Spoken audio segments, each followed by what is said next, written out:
that brings the definition of the principle of locality. So program allows us to create the illusion of the large memory that we can access as fast as very small memory. So the principle of locality states that the program accesses a small portion of their address space at any time, because you have a bigger memory in computer, but your program does not access the entire memory. It only accesses a certain portion of the memory. So there are two types of locality. One is called the temporal locality, which says that whatever item that you have access, you might need to access it again.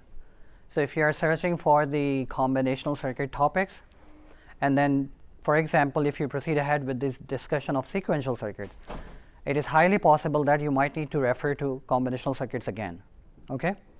What about in the world of computer, in computer execution? What do you think could be a good example of temporal locality? Something which is accessed is highly likely to be accessed again. Instructions in a loop. Like if you have an instruction that is written inside a loop, the loop will keep on accessing the same instruction again and again. Okay?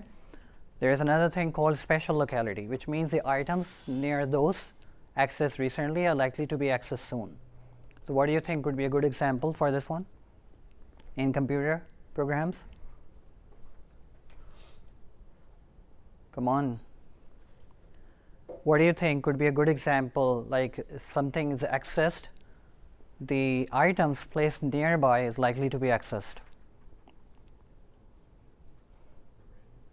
Array is a good example. If you are looping over array, so you loop the first element of the array and then the second one which is placed next to that one, and so on and so forth. That is what we call the spatial locality. Or the sequential instruction access is also another example. Okay? So the computer designer take advantages of the locality by splitting the memory into different levels. I'll just skip this. So this is how the memory is arranged. So we have a processor here. The memory placed next to or closest to processor is the smallest but the fastest memory, and its cost-wise is also highest.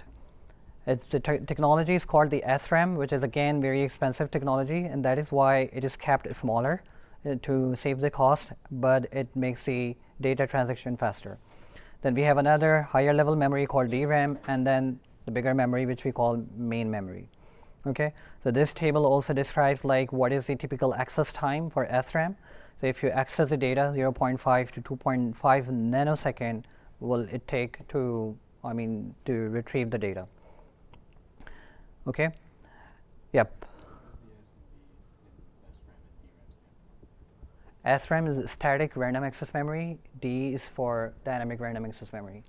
The technology, the hardware is slightly different. So we will only be focusing on the two levels of memory. Okay. So processor will request a data into the memory which is placed next to it. If the data does not find in the memory, which is smallest memory, then it will fetch the data from the upper level memory. Okay, so it looks something like this. It's a processor. This is the smaller memory and the bigger memory. Okay, so what we look for the data is in the form of blocks. So here, the minimum unit that we can read, fetch, or write into the memory is generally referred as a block, or sometimes alternatively it is referred as a line. Okay, so it is a unit of copying the data. So it could be a one word. The block may contain only one word or may contain multiple words. Okay, so when we request a word from a memory, so let's say LW instruction. Okay, so what does LW instruction do? It requests the data from the memory, right? LW stands for load word. Load a word from the memory. Okay, so when a processor requests such a thing, so it actually fetches the entire block. Now that block may contain only one word or may contain multiple words.